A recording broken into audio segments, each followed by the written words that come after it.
News 18 India.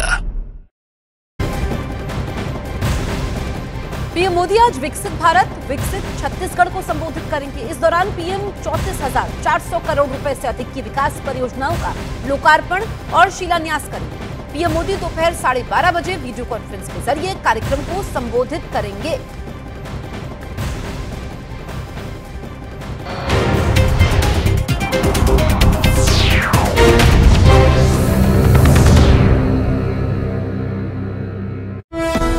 Mohammad Kaif की मौजूदगी पर सियासी पारा चढ़ गया। मोहम्मद कैफ हत्या जैसे कई गंभीर मामलों में आरोपी हैं। तेजस्वी की जनविश्वास यात्रा सिवान पहुंची, वहां उन्होंने सभा की, लेकिन उनकी सभा में शार्प शूटर की मौजूदगी पर विवाद हो गया, क्योंकि शार्प शूटर मोहम्मद कैफ उर्फ बंटी उसी मंच पर खड़ा नजर आया जिस पर तेजस्वी यादव खड़े थे। सिवान में तेजस्वी ने लोगों को संबोधित किया। इस दौरान मंच पर पार्टी के कई बड़े नेता मौजूद रहे, लेकिन इन्हीं नेताओं के बीच मौजूद एक चेहरे ने सबका ध्यान खींच लिया, क्योंकि तेजस्वी के मंच पर लंबे बालों वाला शार्प शूटर मोहम्मद कैफ भी नजर आया। सिवान में जिस समय भीड़ ने तेजस्वी के लिए शोर किया, उस समय ये हत्या जैसे मामलों में आरोपी मंच पर खड़ा दिखा। अपनी जनविश्वास यात्रा लेकर सिवान पहुंचे तेजस्वी ने मंच से लोगों में जोश भरा, लेकिन थोड़ी देर बाद उनकी सभा में एक शार्प शूटर की मौजूदगी पर सियासी बवाल हो गया, क्योंकि बीजेपी नेता निखिल आनंद ने कुछ और तस्वीरें शेयर कर दी। इन तस्वीरों में तेजस्वी मोहम्मद कैफ से हाथ मिलाते और उससे बात करते दिखे। खबर है कि तेजस्वी की सभा से पहले उनकी और मोहम्मद कैफ की सर्किट हाउस में मुलाकात हुई। ये तस्वीरें उसी समय की थी। मोहम्मद कैफ सिवान के चर्चित राजदेव रंजन मर्डर केस में आरोपी है। उसका नाम सांसद शहाबुद्दीन के भांजे के हत्याकांड में भी आ चुका है। मोहम्मद कैफ पर 10 से ज्यादा केस दर्ज हैं और इन मामलों में कई में मोहम्मद कैफ जेल भी जा चुका है। यही वजह रही कि मोहम्मद कैफ की तेजस्वी के मंच पर मौजूदगी पर सियासत गर्मा गई और बीजेपी के बाद जेडीयू ने भी आरजेडी पर निशाना साधा। स्वाभाविक है, जो उनकी विचारधारा रही है, तो अपराधी, गुंडा, लंपट यही तो पूंजी है। विरोधियों के हमले के बीच आरजेडी नेता इस मुद्दे पर बोलने से बचते दिखे, लेकिन तेजस्वी यादव पर नहीं बोलेंगे। तेजस्वी यादव जी युवाओं की बात करते हैं, शिक्षा की बात करते हैं, रोजगार की बात करते हैं। तेजस्वी और शार्प शूटर मोहम्मद कैफ की तस्वीरें आने के बाद खबर उड़ी कि मोहम्मद कैफ ने आरजेडी ज्वाइन कर ली, क्योंकि वो सिवान की सियासत में पूर्व सांसद मोहम्मद शहाबुद्दीन जैसा दबदबा बनाना चाहता है। इधर केरल के आलपुड़ा में एक सरकारी बस आग की लपटों से गिर गई। केरल के आलपुड़ा में एक सरकारी बस में अचानक आग लगने से हड़कंप मच गया। बस में जिस समय आग लगी उस वक्त उसमें 44 लोग सवार थे, लेकिन उन्हें समय रहते बस से बाहर निकाल लिया गया। इसके बाद वो बस पूरी तरह जलकर बर्बाद हो गई। उत्तर प्रदेश के आगरा में पुलिस ने एक मुठभेड़ के बाद 3 बदमाशों को गिरफ्तार कर लिया। उनमें एक बदमाश गोली लगने से घायल हो गया। पुलिस ने दावा किया कि उनके पास से लूटे गए लैपटॉप और मोबाइल फोन के साथ ही हथियार और जिंदा कारतूस भी बरामद किए गए। जयपुर पुलिस ने पिछले 10 साल से फरार आतंकी मिराजुद्दीन को गिरफ्तार करने का दावा किया। उस पर पुलिस ने 25,000 रुपए का इनाम रखा था। बताया गया कि मिराजुद्दीन ने 2014 में कई जगहों पर बम धमाके करने की साजिश रची थी, हालांकि उसकी प्लानिंग नाकाम कर दी गई थी।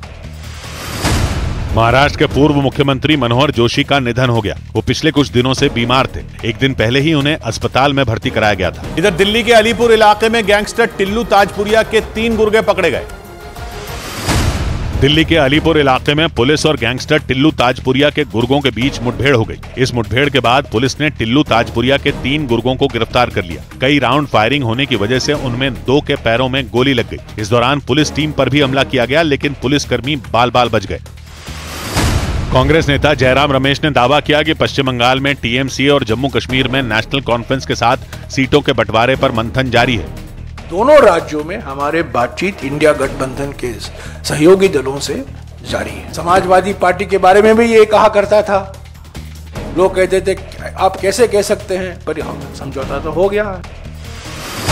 कांग्रेस नेता सलमान खुर्शीद ने यूपी की फर्रुखाबाद लोकसभा सीट समाजवादी पार्टी के खाते में जाने पर दुख जाहिर किया। उन्होंने सोशल मीडिया के जरिए अपना दर्द बयां किया। कांग्रेस और समाजवादी पार्टी के बीच हुए समझौते के तहत फर्रुखाबाद सीट समाजवादी पार्टी को दी गई, जबकि वहां से सलमान खुर्शीद चुनाव लड़ते रहे हैं। उधर लखनऊ में बीजेपी दफ्तर के बाहर प्रदर्शन कर रहे शिक्षक भर्ती अभ्यर्थियों और पुलिस के जवानों के बीच धक्का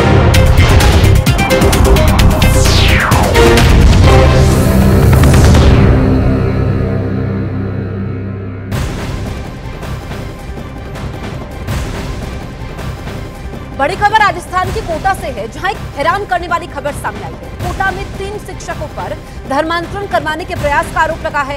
इन आरोपों के सामने आने के बाद राजस्थान के शिक्षा विभाग ने 2 शिक्षकों को निलंबित कर दिया। तीसरे पर कार्रवाई की तैयारी है। मामला कोटा के सांगोद कस्बे के पास एक सरकारी स्कूल का है, जहां के 3 टीचरों पर एक हिंदू छात्र के धर्म कॉलम में मुस्लिम लिखने का आरोप लगा। बच्चों के परिजन और हिंदू संगठनों ने आरोप लगाया है कि छात्र के साथ लव जिहाद और धर्मांतरण किया जा रहा था। इन आरोपों के बाद शिक्षा विभाग ने कार्रवाई की। मैंने तीन शिक्षकों के खिलाफ कठोर कार्रवाई करने का मन बनाया है और इसी के संदर्भ में मैंने 2 अध्यापकों को तो निलंबित कर दिया है, जिसमें फिरोज खान अध्यापक लेवल 1 है और दूसरा मिर्जा मुजाहिदीन सहायक शिक्षक है, इसको भी निलंबित कर दिया है। और एक सबाना है, उसके भी खिलाफ आगे कार्रवाई हो रही है। तीनों को मैंने बीकानेर भेज दिया है।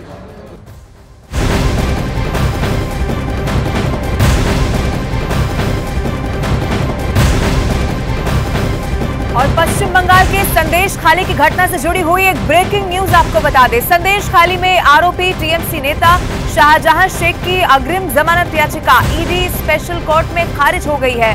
उत्तर 24 परगना के संदेश खाली में टीएमसी नेता शाहजहां शेख के ऊपर ईडी पर हमले, महिलाओं के यौन उत्पीड़न और राशन घोटाले के शामिल होने के संगीन आरोप हैं। ये सबसे बड़ी खबर आपको बता रहे हैं। अग्रिम जमानत याचिका खारिज हो चुकी है। ईडी स्पेशल कोर्ट में ये जमानत याचिका खारिज हो चुकी है। ऐसा इसीलिए क्योंकि शाहजहां शेख पर कई सारे संगीन आरोप लगे हैं, जिसमें ईडी पर हमला करना शामिल है, महिलाओं का यौन उत्पीड़न का मामला शामिल है। इसके अलावा राशन घोटाले में शामिल होने का भी बहुत गंभीर आरोप शाहजहां शेख पर है।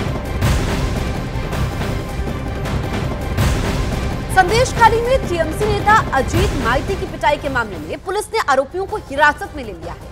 कल लोगों का गुस्सा टीएमसी के नेता अजीत माइती पर फूट पड़ा था। लोगों ने नेता के घर में तोड़फोड़ की, उन्हें चप्पल से पीटा था। टीएमसी नेता ने आरोप लगाया है कि उन पर साजिश के तहत हमला किया गया, जिसके बाद टीएमसी नेता अजीत माइती के घर पर हमला करने वाले और उन्हें पीटने के आरोप में पुलिस ने कई लोगों को हिरासत में लिया।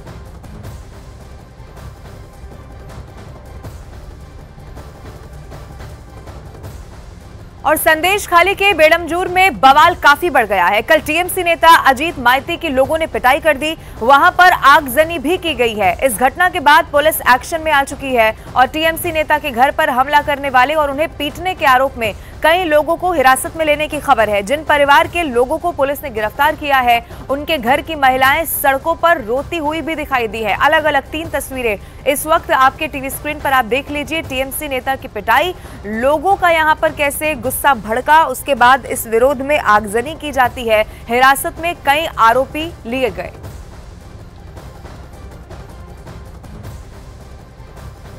बीजेपी नेता दिलीप घोष ने भी टीएमसी नेता की पिटाई का वीडियो ट्वीट किया। संदेश खाली में टीएमसी नेता की पिटाई के मामले में कई लोगों को पुलिस ने हिरासत में लिया है, तो लोगों का गुस्सा भड़क रहा है।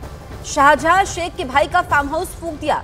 पिछले 2 दिनों की अगर हम बात करें तो आगजनी की 2 बड़ी घटनाएं सामने होती है और ऐसे में शाहजहां शेख कहां पर हैं, ये सवाल बार बार पूछा जा रहा है। ममता बनर्जी जो शाहजहां शेख को संरक्षण दे रही है, कलकत्ता हाईकोर्ट ने भी कहा कि शाहजहां शेख को आत्मसमर्पण करना चाहिए। और ये तस्वीरें आप देखिए कि लोगों में उबाल है, लोगों का गुस्सा चरम पर है। महिलाएं सामने आती हैं और अपनी आपबीती बताती हैं।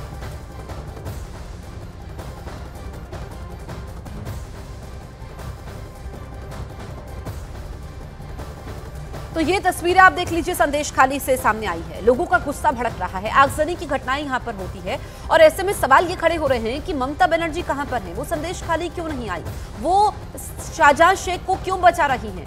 और लगातार सियासत इस मुद्दे पर हो रही है, लेकिन कैसे यहां पर टीएमसी नेता की पिटाई होती है और ये आप देखिए कि पिटाई का वीडियो अब सामने आया है। टीएमसी नेता की पिटाई के मामले में कई लोगों को हिरासत में लिया गया है। तो संदेश खाली से जुड़ी लेटेस्ट अपडेट आपको बता रहे हैं। शाहजहां शेख की अग्रिम जमानत याचिका खारिज हो चुकी है। संदेश खाली के कई इलाकों में जबरदस्त बवाल देखने को मिल रहा है। शाहजहां शेख के खिलाफ सड़क पर उतरे लोग और संदेश खाली में शाहजहां शेख के गार्ड रूम में आगजनी होती है। टीएमसी नेता अजीत माइती की लोगों ने पिटाई कर दी। संदेश खाली में कई जगह पर प्रदर्शनकारियों ने आगजनी की है। बवाल करने वाले कई लोग हिरासत में लिए गए हैं। बीजेपी का एसटी मोर्चा वाला कार्यक्रम स्थगित हुआ है। मानवाधिकार पर एनजीओ की टीम नहीं जाएगी संदेश खाली, क्योंकि टीमों को रोका गया है।